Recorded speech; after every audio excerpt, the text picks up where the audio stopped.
coming. As you can see from the screen, and of course you knew from your program, that the topic is the first of two parts, the post-Christian future, part one, thinking theologically about the utopian impulse as a perversion of the Judeo-Christian worldview. Now, I'll confess that this session, and to some extent the second one, is sort of a thought experiment on my part, because I've had my head in the sequel to The Facade for a while now, and one of the trajectories I want to try to chase down is this thing that I'm calling here the utopian impulse. And that's in part prompted by where we are at culturally. It's also prompted by some of the cultural and political trajectories that I see. I mean, what we think of as conspiracy, and I think a lot of it is small c conspiracy, but is not actually new. There's always been sort of this impulse to either create the perfect society or, more pertinently, force it on people. And so I see looming on the horizon a new effort at creating a wonderful, blissful, totalitarian state. And I want to sort of pursue that a little bit and talk about it. And again, for those of you here, for those of you who listen later to the presentation, I just want you to get you thinking about why it is that this always seems to rear its ugly head, and why even Christians at times are not immune from this notion that we can make things perfect, that we can just make it all right. If we did this, that, and the other thing, everything would be okay. So I want to try to think theologically about those things, and we'll see what happens. So here's our roadmap for the day. I'm going to be trying to define what I mean and then give you the elements of utopianism. And then I'll give you some examples, and then we'll move to an evaluation section. And I want to sort of strip away the mask of utopianism and then critique it a little bit, again, theologically, in light of biblical theology, and then talk about how in the world did we get to where we're at, and sort of what we might be looking at. Again, these are going to be broad strokes in this session. In the next session, I'm going to be a little more specific as far as what I think we're going to be having to deal with as a believing community, okay, as the real church in the future. So, first part, definition and relevance. Utopia, as you may or may not know, again, is this idea of a perfect human society. The term itself refers to an ideal place that actually doesn't exist. It's imaginary, it's conceptual, it's this grand wish, something that can't be real in the real world, but boy, we wish it was.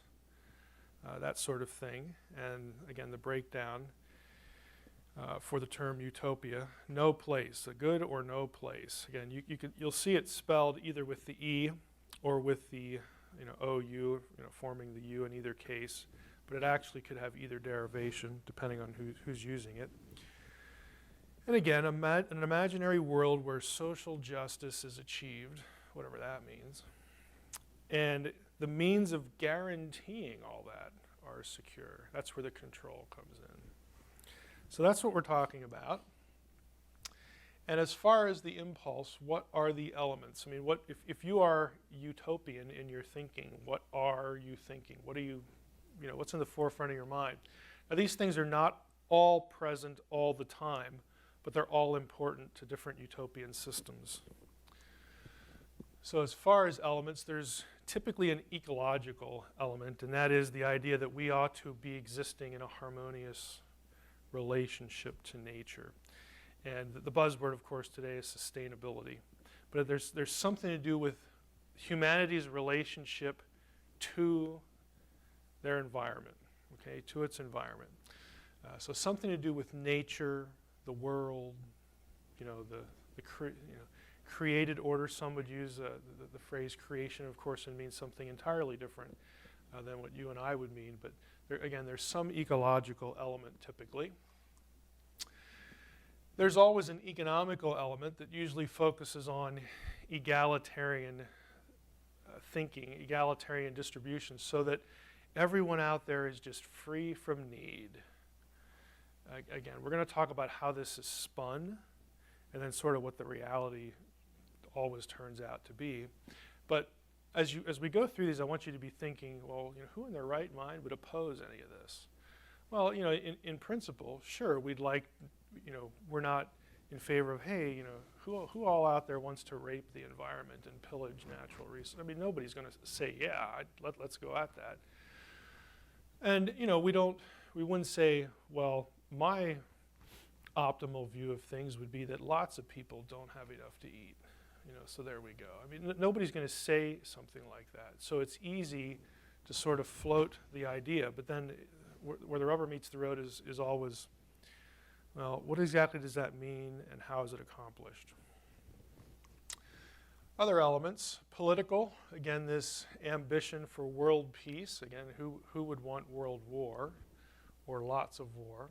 Freedom from crime, again, these are all desirable things. The key is going to be, though, again, how do we define what's a crime and what isn't? What's criminalized and what isn't? And then how do we bring this to pass? What are the enforcement mechanisms? And who's the target? Okay. So there's this political idea, and then there's an equality idea, equal rights, multiculturalism, and of course, gender neutrality, in our day especially, is a big element of this. And again, these things are usually cast or put opposite things like racism and male domination, defined again as something, a situation where earlier in our history women couldn't own property, in the 17th, 18th century, even into the 19th century, didn't have control of their children in a divorce. It was all male favored. So all these things that we'd look at now and say, well, that really wasn't a good idea. So yeah, sign me up for that. Okay. Again, there's a way that it's marketed, but there's going to be a reality to it that doesn't quite conform to the marketing. Progress is a big element, this idea of human improvement, and that can mean improvement of life, quality of life issues, but in our day and age it often means improvement of the organism, okay, in various ways that, again, some of which we would certainly buy into medically. But, again, as I'm going to mention in the next session, part 2, this drifts into other areas that are kind of icky, okay, kind of, things that, probably wouldn't want to go down that road because who knows where that's going to end, and how that's going to go. Science and technology, of course, are always a part of this idea of progress. Then there's a religious element, and this has historically taken 3 forms, one of 3 forms. You either have utopian communities that are anti-religious, and that is, science and nature kind of rule the day. Nature, in effect, is really the substitute divinity. Then you have omni-religious utopianism, where that's basically all religions blend into one, either the effort to create some sort of unified religion or it's in effect a free-for-all. And of course that creates the condition that if you ever raise your hand and object to anything, then you're in the way. Okay, then you're an obstacle to the utopian idea. And you have also had Christian utopias historically. And some of these, drift into some wacky areas of theology, but others are more communal-centered, and their theology is more or less what we would define as orthodox, but it really had to do with a lifestyle. So there's some variation here. Examples of these elements in practice, again, there are political utopias, where, again, has nothing to do with any sort of religious impulse. There are some Christian utopias historically, and then there are what I would term pseudo-Christian, either things that sort of pass themselves off as Christian, but are theologically aberrant. So you get all different kinds. In the ancient world, Genesis 2 describes a utopia. That would be the one I would vote for, the good one. but it's, again, an ideal state. It's the Edenic state. So that is part of biblical theology. Outside that, though, probably what scholars would point to as sort of the earliest utopian idea would be Plato's Republic. And as we read this in the 21st century, there are things in there that would sort of make us recoil, like, well, that can't be a good idea. But for Plato's day, it was really revolutionary, the ideas that he communicated in here about an ideal society. Augustine with the City of God. Again, Augustine's trying to argue that the world state is not the primary ideal, but again, this city of God as he defined it, Christian community, ruled by God, so on and so forth.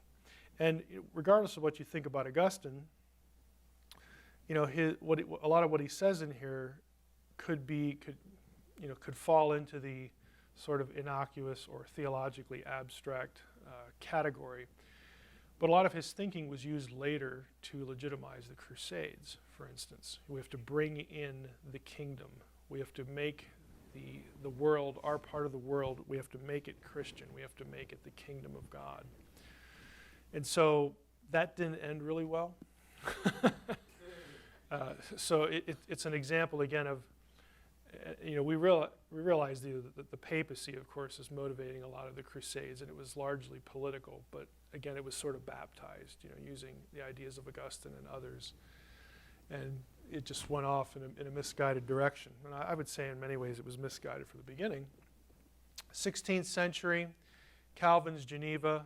I know some of you might be John Calvin fans. And not to take away from Calvin's genius, because he wrote the Institutes when he was 29 years old, didn't have things like concordances and Bible software and stuff like that. So the guy obviously has a lot going on upstairs. But the problem is, if you actually look at Calvin's Geneva, you probably wouldn't want to move there. I mean, he's throwing people in jail for referring to him as Mr. instead of Master. Someone smiles at a baptism, and so that's prison time.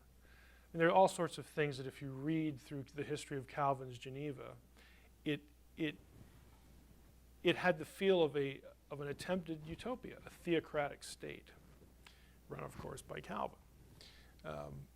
So, there would be some things there that would make us uncomfortable. If you were living in Calvin's Geneva, you had better be a Calvinist, for instance, or it just isn't going to turn out very well.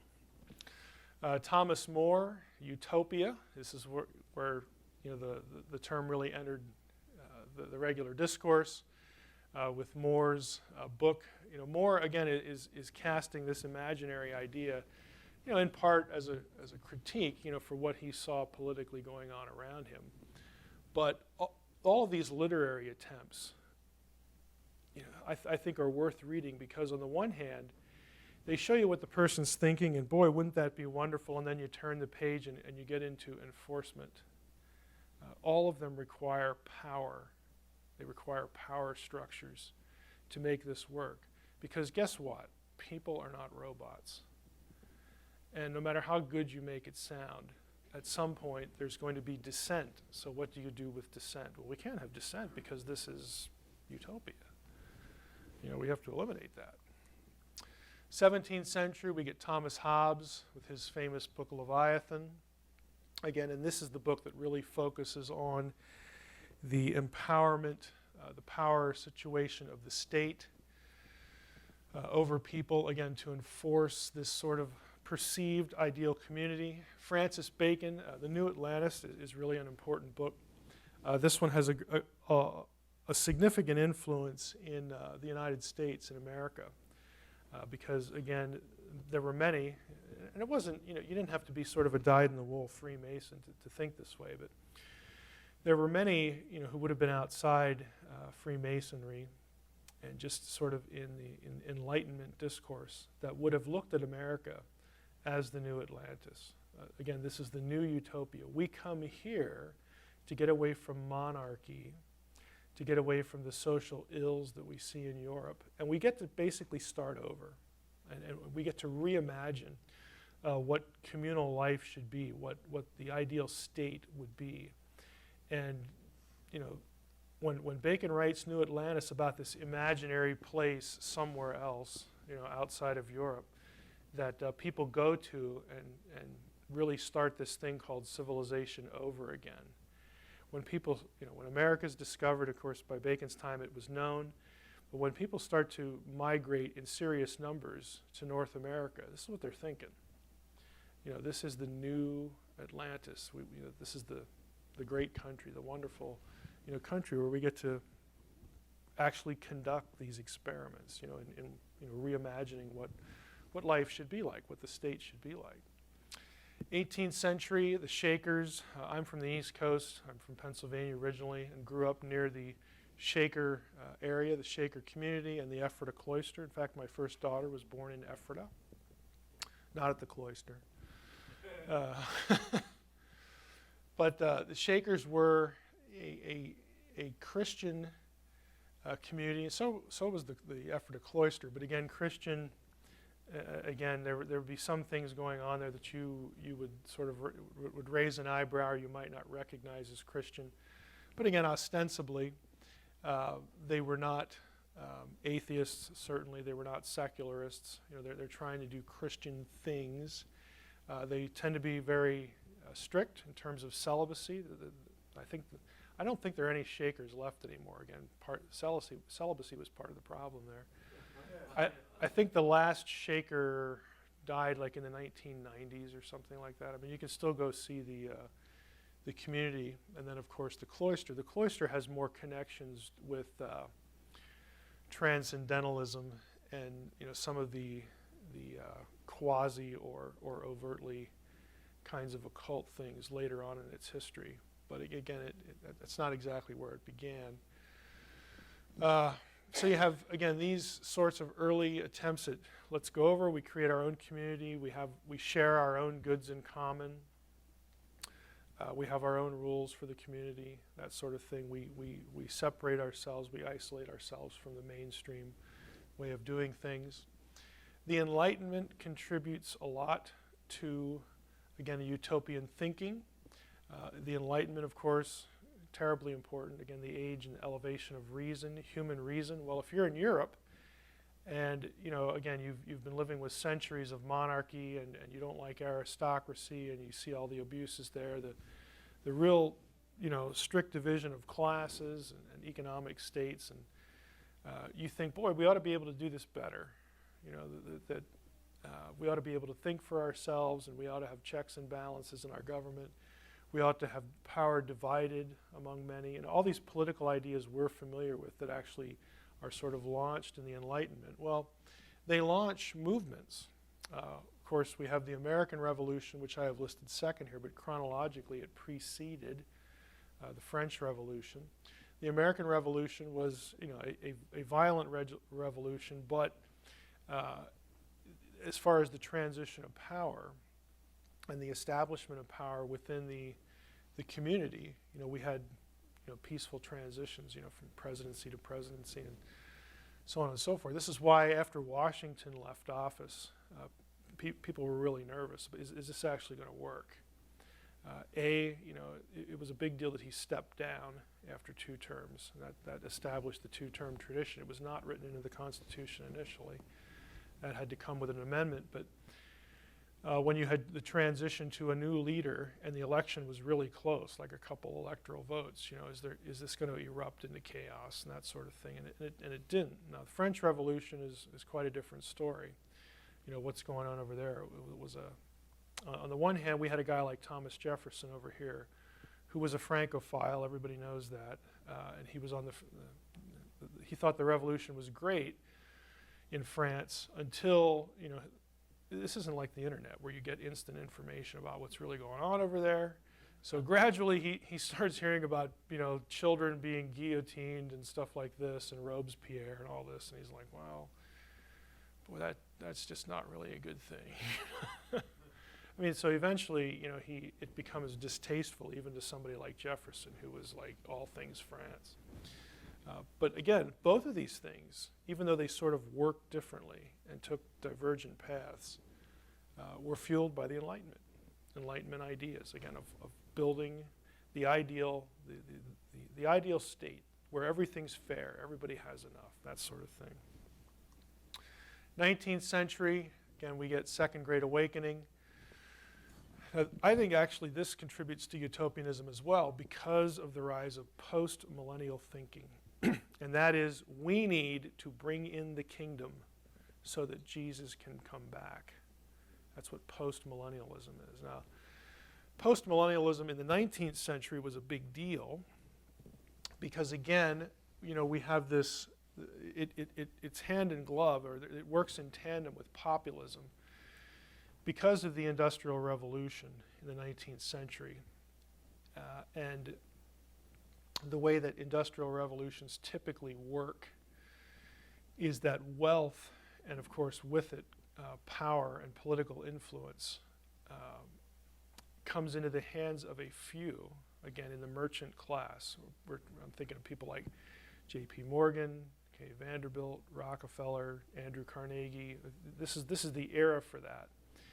And again, I'm not saying that everything these guys did was bad, because it wasn't. A guy like Carnegie, you know, felt that it was just immoral to pass on your wealth, so that's why he decided to give it all away. You know, hundreds and hundreds of millions of dollars. You know, not everybody felt the same way as Carnegie. Carnegie, of course, wasn't perfect himself. You know, he had the problem with Homestead and all that. But because wealth is so highly concentrated in the hands of a few, and you get this real disparity between the wealthy elite and then the worker, okay, that creates problems across the board economically for most of the population. So it's a serious thing. And one of those that really suffered were the farmers, because people were moving from the rural parts of the country into the cities because of urbanization. Again, everything's becoming mechanized. You get factories, the whole factory system, the assembly line idea. The demographics in the country are changing dramatically. And the farmers are hurt by that, and they're also hurt by the fact that the money supply is controlled by a very few people. So to get low, I mean, there are instances in the 19th century where you can read that lenders were charging 300% on a bank loan, you know, stuff like that. And farmers need capital to buy land, they need to buy machinery, so they're just getting killed. That all factors into the rise of the populist movement, which is a grassroots movement where, again, we, you know, as farmers unite, you know, we united labor, the farm industry, but then that becomes an appeal, because right down here you have transcendentalism going on at the same time, this sort of utopian idea of wonderful, harmonious coexistence with the land, again, with nature. And so you have in populism, again, these sort of murky ideas of the rise of the masses to create this wonderful, harmonious, you know, state. We want equality. We don't want this distinct classes and social classes and economic classes. And again, we're the farmers. We're the ones that are close to the land. We get our hands dirty, and you know, we ought to be, you know, doing sustainable. All this rhetoric was in place in the 19th century, and so that gets married to this idea of, hey, you know, if we can pull this off, then Jesus can come back, or Jesus will come back. You had postmillennialism as an eschatological system develop during this time. And it actually led to very utopian thinking within the church. William Jennings Bryan's probably the best example. Ran for president, I don't know how many times. He never won.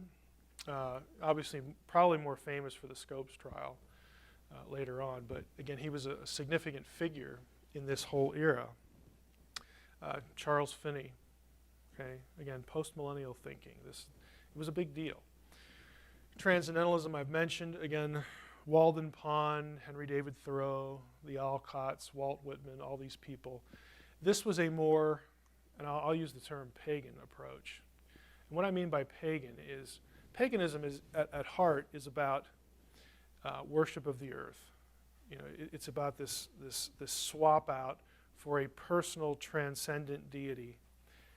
We're going to do away with that, and we're going to view nature as our divinity, as our divine focus. It's very monistic. I'll be talking about monism a lot later this afternoon in part 2. The idea that everything is one. nature is God, God is nature, everything that is unified, all this. It's the Oprah theology, of today. So, I mean, all of this talk that we associate with the New Age movement and Oprah and all that sort of thing is transcendentalism, plus a few other threads too. It's nothing new. But there were three communities that were deliberately started in this country that were transcendental utopian communities. Again, it was all about harmony with nature and the ecosystems and all that stuff. Marxism, of course, 19th century, an economic theory, again, really aimed at, quote unquote, leveling the playing field economically and getting rid of all these, class divisions and class warfare to start revolutions to bring in what? A better society, a more, egalitarian, equal society. It's an inherently utopian idea. Again, an economic theory that, of course, takes different forms politically. Edward Bellamy, he was a novelist looking backward. It's just a famous work describing a utopian community that looks a lot like, he imagined himself to be in the year, I think it was 2000. And he's writing in the 19th century. And so, again, he's creating this vision for this ideal community, some of it would look, oddly like what we're looking at right now. Again, with some of the control mechanisms and the way things are. But it was a very influential book at the time. 20th century, we get progressivism. We've all heard a lot about that recently. Again, the idea of human progress, all these utopian ideas, it's the same old stuff. Of course, with progressivism and H.G. Wells, with his works, Modern Utopia, Men Like Gods, The Shape of Things to Come, again, utopian ideas. And progressivism and H.G. Wells, of course, a lot of their thinking was influenced by eugenics. Okay, again, to create the ideal society, you need ideal people, right? You need to sort of weed out the unfortunate or less desirable elements to the human population. So that was very common in the United States. A lot of later Nazi eugenic theory and practice was drawn from American and British writing, and those were the seed beds to some of those things that would come later on. Marxist Leninism, of course, this would be the Lenin experiment with Marxism, of course, the revolution of 1917. Again, the working class. We're going to create the community where the worker is in power. We know how that worked. But again, ostensibly, this is how it's marketed. This is how it's put forth.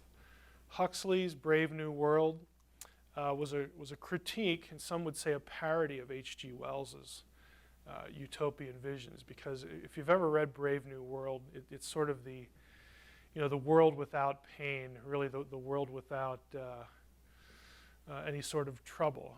It's a utopian vision, but because of some of the stuff in there, what you need to do with people and to people to accomplish this, it's very dystopian. It's very, scary. I don't know if you've ever read Brave New World, but I do recommend it. National Socialism, again, Nazism, again, used a lot of utopian thinking, utopian techniques, utopian goals.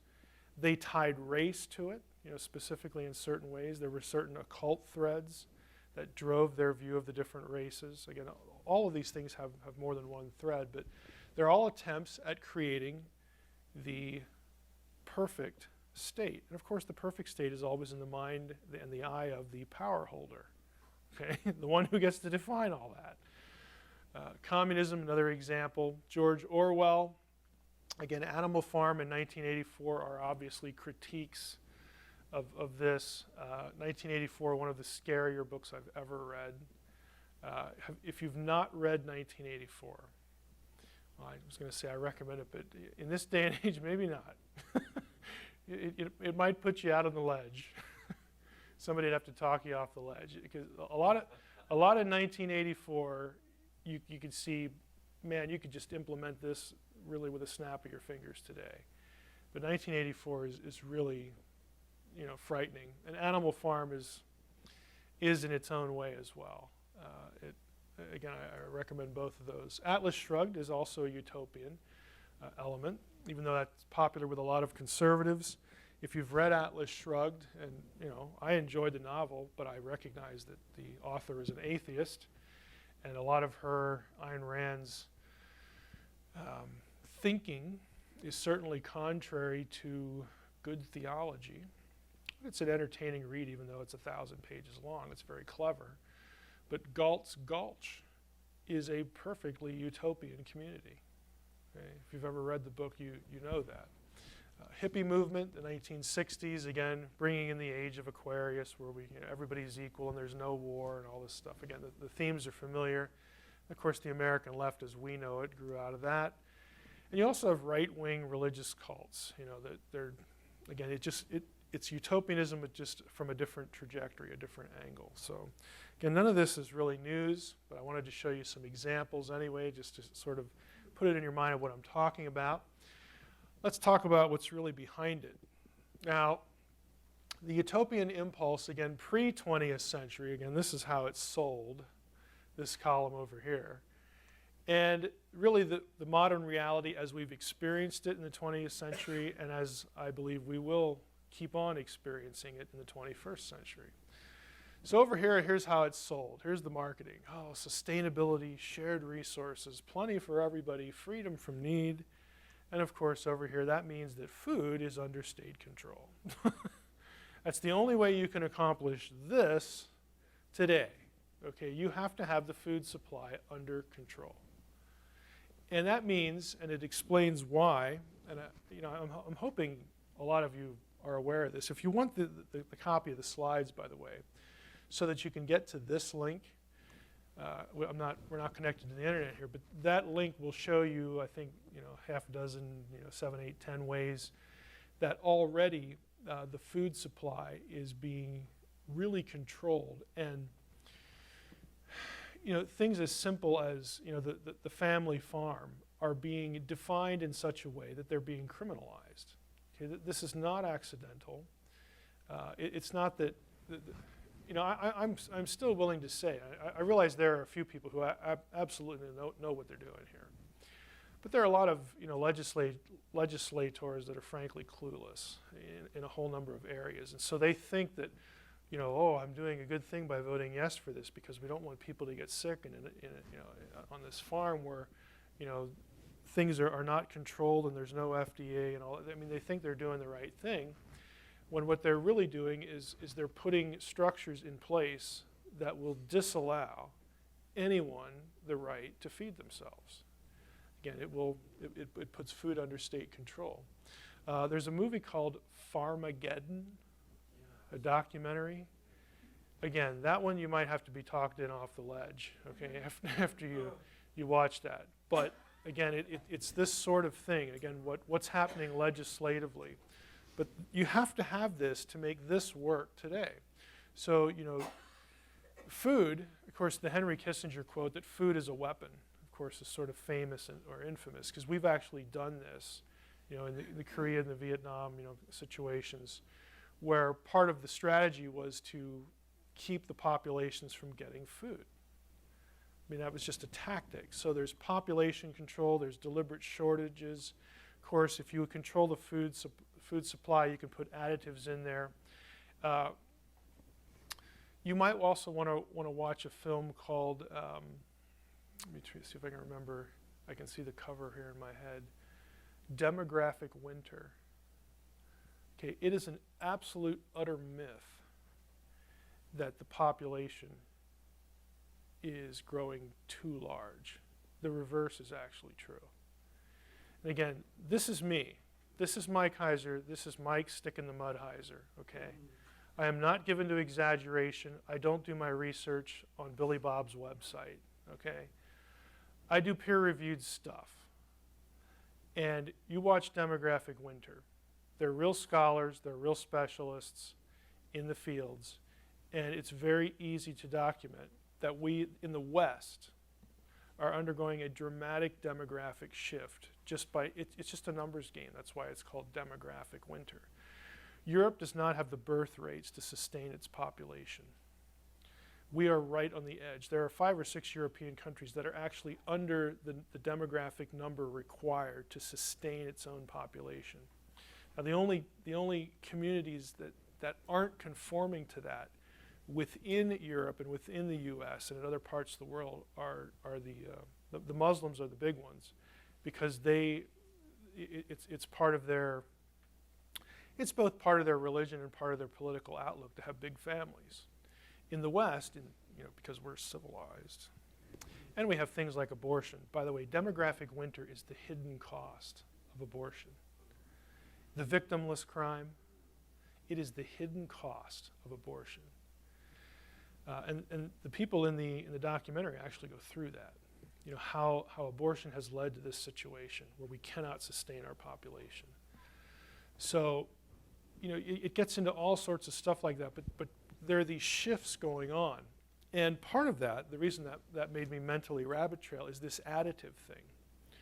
Again, there have been situations where it has been at least suggested, and we can talk again whether, small c, big C, conspiracy kind of stuff, whether it's actually been implemented. Again, that's the controversial part. But the non-controversial part is that it's been talked about and could be done, is you put additives in the food to kill off or to decrease the sperm supply. Okay, essentially, and that reduces, again, the population. Eugenicists are very open that we need lots and lots of people to die off to have, again, to have sustainability. And rather than just sort of advocating, hey, we need a few world wars in succession, that'll take care of the problem, rather than do something like that, it's demographic control that is just far more convenient and effective and frankly marketable. So again, I recommend, Farmageddon, Demographic Winter. There's actually 2.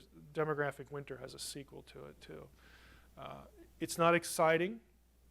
It's kind of chilling, but it's good stuff. It's real, it's real scholarship. Political manipulation. Again, if you control the food supply, well, then it's kind of easy to get people to do what you want them to do. Would you like to obey, okay, or not eat? Okay, I'll wait for your answer. It's not difficult to imagine. And again, we have regulations that are keeping people, again, from growing their own food just by zoning regulations. You don't really realize the power of regulation. It's invisible. It's not overt. It's not, in your face. We're manipulating you. But, who wants to go to zoning hearings and stuff like this? It's just boring. Like, I have a life to live. I'm not going to get involved in that. Are you kidding? I don't know if I could even stay conscious. But while we're thinking that, it's just happening. Again, it's just this invisible laying in place of structures that are going to be called upon as precedent later, for certain things. So we'll move on. Ecological, again, here's how it's sold, the harmony with nature, so on and so forth. God is in all the world, that's panentheism, as opposed to God is nature, God is the world, pantheism. Environmentalism. Well, what you get is you get neo-paganism as civil religion, as the secular cultural religion. Again, emphasizing the wonder of nature, the transcendence. Think about the vocabulary I'm using here, because I'm using it deliberately. The transcendence of nature. I just get warm fuzzies, thinking about that. But this is what they're talking about, the idea of an eternal consciousness. Consciousness studies, spirituality, so on and so forth. These things are not new. You also get, in some quarters, scientific materialism as the civil religion. Again, fueled by atheistic natural selection, which when combined with social Darwinism, again, applying principles of natural selection, survival of the fittest, to the way society operates, to classes and class structures. And of course, eugenics is part of that. Nowadays, of course, we refer to eugenics as genetic engineering and genetic selection. Okay, genetics is just the new eugenics. And again, that's not to say I'm not here to demonize all genetic research, because that would just be ridiculous too. But once you have the power of the genome in your hand, eugenics is like really easy. It's just how do we accomplish this thing we can easily do now on a wide scale? That's the only question you need to ask. Politically, of course, world peace, freedom from crime. Who in their right mind would oppose that? Well, I'm not opposed to that. I am opposed to statist fiefdoms that are, if you're a statist, you are anti-individual. Okay, think about that. So that means if you're in control, you get to criminalize practically anything. Criminalize self-protection. That would be like gun laws, taking guns away. Okay, we're going to criminalize your ability to protect yourself. Well, why? Because your emphasis is on the state, okay, the utopia, as opposed to the individual. Citizen self-sustenance, we talked about that with the food supply. There's always, you have each individual state, state being defined as country here, trying to implement their view of perfection here, their view of the ideal situation. But ultimately, you have a push toward global government, and there's lots, this link right in particular here, again, doesn't lead to, sort of a private researcher or something like that. That link will actually lead to an official federal government watchdog entity, like an official media group. It's run through the Heritage Foundation, in fact. So there are people, again, even within groups that the wider culture would recognize as credible, actually keeping their eye on global governance, because they know that it's real. There are really people, lots of people, who want that. And since the Heritage Foundation, again, is focused on principles of individual liberty, they don't want that. So they're keeping their eye, and it's a nice site because it's sort of a gateway or a clearinghouse for lots of information that's official, official documents on global governments, because they collect that stuff and post it on the site. Of course, the UN, which is inherently anti-national, it's inherently global, and Agenda 21, which I don't think we need to really comment any further on, because we sort of all know what that is. But all of these organizations, again, trying to push toward a global state, okay, as opposed to, again, individual national states. Equality, of course, equal rights, multiculturalism, gender neutrality. You Christians are nuts. Don't you want women to vote and all this? You want to go back to the 18th? Again, this is how it's marketed. This is how you're forced into sort of intellectual compliance. But the modern reality is that opposing views on any of these ideas and anything related to them are marginalized, and in some cases there's an effort to criminalize any sort of opposition view. There's an inversion of sexual norms. Basically, nothing is aberrant anymore, because we can all just say it's biology. Again, and we can say that because we now have nature as our God, or scientific materialism as our God. So we have perfectly consistent theology, by saying, hey, it's just biological. Everything's biological. And of course, if you disagree, then there must be something wrong with you. That's a psychosis. Okay. It is funny, but it's really not funny, because again, if you look in some of the scientific literature, especially in psychiatry, they're defining, your resistance to what appears to everyone else as normal and good. That's a psychosis. Okay, try to get health care. And that's just the beginning of how you can be manipulated and pushed into whatever direction. So it's a serious thing. Of course, nationalist culture is going to be vilified, because we need to be multicultural. We need to be global. And so any sense of individual sovereignty, of course, as we saw, is like, well, what's up with that? And naturally, any sense of national sovereignty is going to be viewed as either aberrant or oppositional to the good that the global state could bring. Okay. Religion, again, we saw earlier that we have some that are anti-religious, omni-religious, or Christian. Of course, anti-religious, in our day and age, we've really seen the rise of what I would call militant atheism, as opposed to nice atheists. You have a lot more militant atheists, again, and they're actually viewed as more reasonable and more tolerant. Tolerant is a big buzzword. More tolerant than a lot of Christians. Why? Because the militant atheist will agree with the gender neutrality thing. It's all biologic. All this stuff. Scientific materialism as the substitute for God. They're going to agree with a lot of these things, and so they actually are marketed, or market themselves, or are marketed as more reasonable than these stodgy old Christians. Omni-religious, of course, paganism, again, being defined as the elevation of nature to the status of deity. Paganism, the scientification, if that's a word, of the supernatural. Now think about that. I don't know how many of you are into things like, quantum physics and, chaos theory and that sort of thing. I dabble in a lot of that stuff. I'm by no means an expert in it. But one of the things that you're seeing is basically using, and things like chaos theory and quantum theory do not of necessity drive the conclusion that there is no immaterial reality. I know lots of physicists personally that understand quantum theory very well, and they're Christians, and they're serious Christians. They don't think it requires a substitute for the truly non-material. I don't like the term supernatural for this reason, because it has the word natural in it.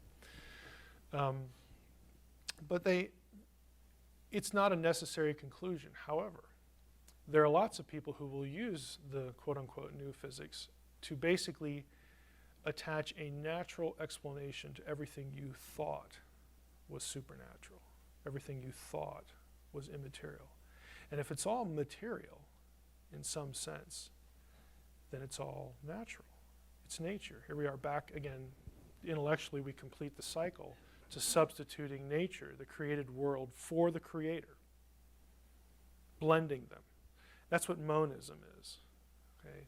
Monism, again, the idea that everything is one and one is everything and all that stuff. There's no creation distinction. Okay? You deny that if you're a monist. So, we have this going on religiously, and of course, anti-Christian basically, unless Christianity adapts to this, especially this in our day. I'm going to talk about this in the second session with what I view as the new Gnosticism. It's going to be criminalized and demonized. Progress, again, human improvement, science, technology. Human control is what this means in our day and age. So, whereas we would call it progress, human improvement through science and technology, what it really means is control of people through science and technology.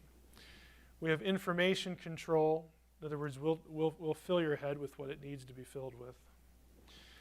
Knowledge, of course, is power. It's easy to propagandize things like the political process. Eugenics, of course, that's progress because we're weeding out, we're clearing out the gene pool there. Isn't that a good thing?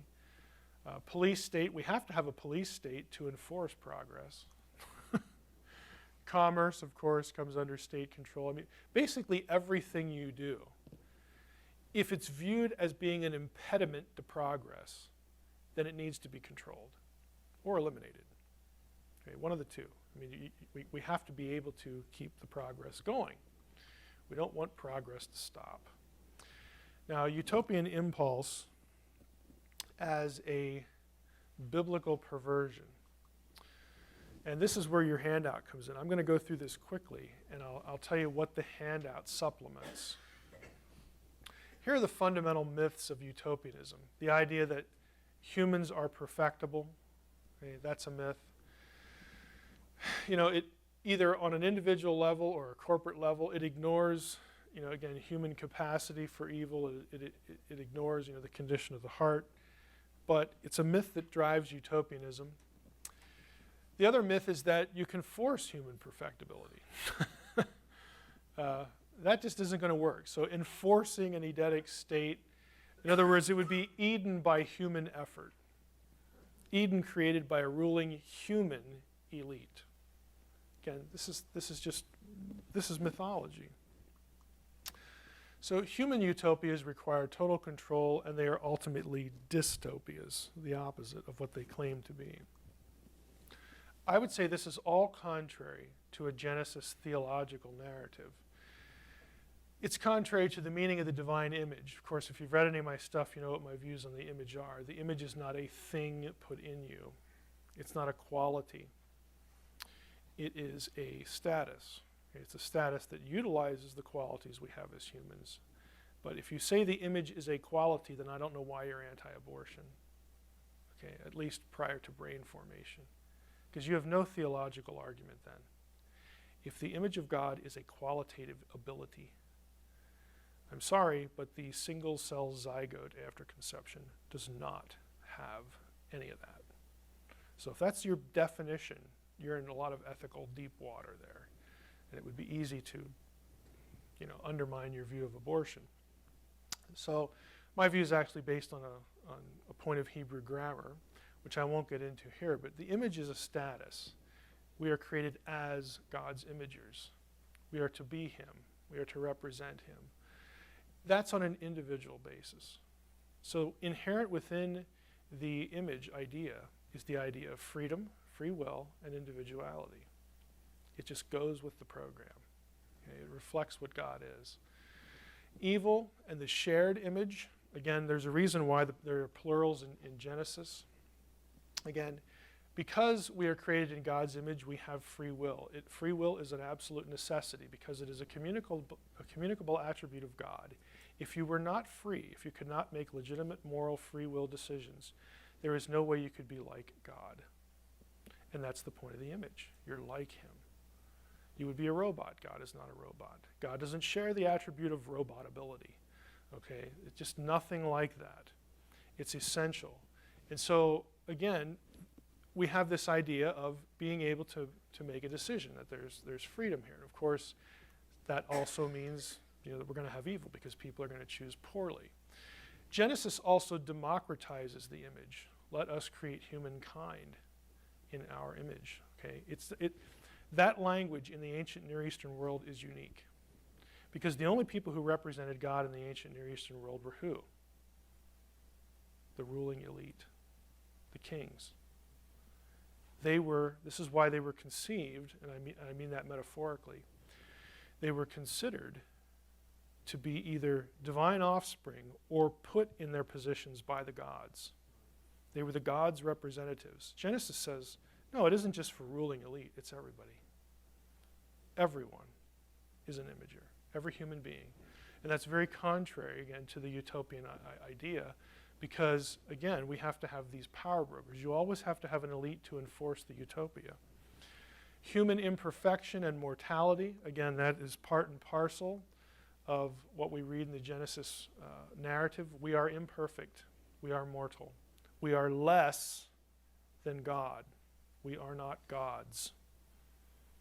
Okay, there is no such thing as this perfectibility. The assumption of authority and sovereignty, again, we will be as gods, that whole, again, misguided idea. Again, if you look at what happens in Genesis 3, part of what the serpent says is true. That, when you do eat, your eyes will be open and you will become as Elohim. That's what it says in the Hebrew. You will become as gods. It should be plural there because in verse 22, God says, well, the man and the woman have become as one of us. Okay? There's the plurality there. The idea being that, look, now we have human beings who now have assumed sovereignty. Okay? Whereas God was in control before, and God had laid out his will and said, there's this thing called Eden that you're living in, and wouldn't it be nice to stay here? Isn't this a wonderful place? You can stay here indefinitely, and you eat from the tree of life. You're not going to die. You have contingent immortality because I'm the only being that has immortality in and of himself. But we'll set that aside. Wouldn't you like to stay here and live forever with me? serve me and interact with you. Wouldn't that be great? So, God has this plan for human authority, human shared rulership, with him and other humans and other non-human beings as well in Eden. And that gets corrupted as soon as humankind presumes the right to dictate the terms and to propel the program. So, we have that going on here. And then we have separation from Eden again, and this is really something, absolutely against utopia. Now, your handout is a fuller description of this symbiotic relationship between the biblical view of the divine counsel, God and God ruling through his counsel on earth, the way things should have been, and then once the fall happens, God's continued interaction with humanity, again, through himself and through his counsel. So what you have in those 6 pages, I've drawn excerpts from an article that I really like and would recommend. But they're excerpts that sort of trace the flow through the Bible of that idea. Okay, so that's what the handout is. Babel, again, is a big deal with this because if you understand what's going on at Babel, a ziggurat, Tower of Babel, was built to bring the divine to earth. Okay, we're going to build you a house. We're going to build you a home because gods live on mountains. So let's build our own mountain so that the deity will come here. And then when he comes here, we can negotiate. We can kind of barter. It's the same logic of idolatry. Why do people? The ancient person wasn't an idiot. He knows that this thing he just made isn't his creator. So why do they make idols? Because they believe deities can be summoned to reside there. You locate the deity. This is why Israel was forbidden to make graven images, because Yahweh cannot be tamed. Yahweh will not be brought anywhere for negotiation. That's up to him. Okay, it's a completely different perspective on it. But you have the same thing going on with Babel. We are going to reestablish Eden. We are going to bring the deity back to earth. We're separated from the deity now. We got kicked out and all that stuff. We're going to bring the deity back down to earth, and then we're going to do all this stuff, all this good stuff. Well, again, it's a usurpation of God's plan, God's punishment. Humans trying to remedy and re-kickstart what they ruined. Okay, Babel is sort of the beginning living illustration of this idea that, hey, let's bring heaven to earth. Again, utopian thinking. Heaven is not going to come to earth until God wills it and not before. But that's what the utopian misses or hates. Take your pick, one way or the other. So again, how did we get here? I have to wrap up. We've got all these forces. Again, I'll send you the slides unless you want to watch it on the video again. But we've got all these things going in our culture, all these political movements, out of what I call lemming capitalism here as opposed to philanthropic capitalism. All these things, and really what it comes down to, I like this one, checking our brains out at church. I think that's contributed. And checking the brain out of the pulpit too. All these things have contributed to the future. And here's what I think for sure we're going to be looking at. We're going to be seeing more decline, more statist power, more emphasis of the state over the individual in this country.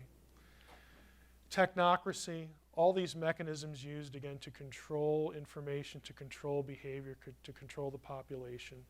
And we're going to see a further marginalization of what we would look at as biblical Christianity. And I think the solution to this is not going to be popular.